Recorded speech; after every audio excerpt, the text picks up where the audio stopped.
So guys, nandito po tayo sa Tatlap Oval. Ayan guys. Ayan po yung lawak ng oval guys. Ayan.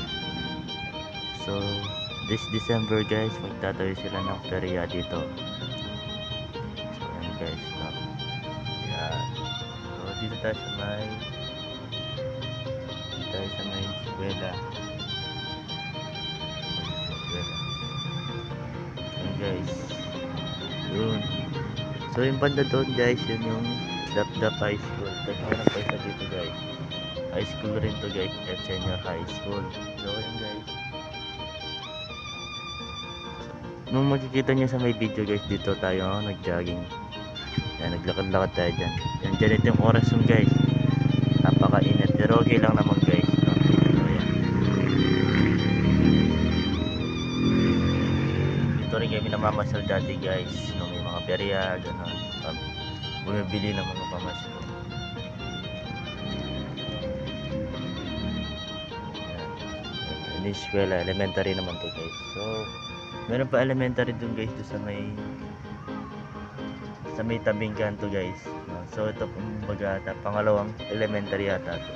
So meron pa dun yung Banabano guys, Banaba elementary at saka daycare guys sa may tabi ng Immaculate Conception ng ano guys, Immaculate Conception ng simbahan guys. Gusto mismo guys, no? So yan, dahil na nag-i-bike dito guys, no? So soon magkaka-bike rin tayo guys. Hindi muna ngayon pero soon talaga guys. So ayan guys, hanggang dito na lang guys. Nakita ko lang naman itong oval na to kasi nung nag-video tayo di masyado kita, no? So ayan guys. So wait lang pala, kada hapon guys meron palang nagtitindang na yun dyan guys, street foods. Then ayun na may simbahan guys. Yun, diba?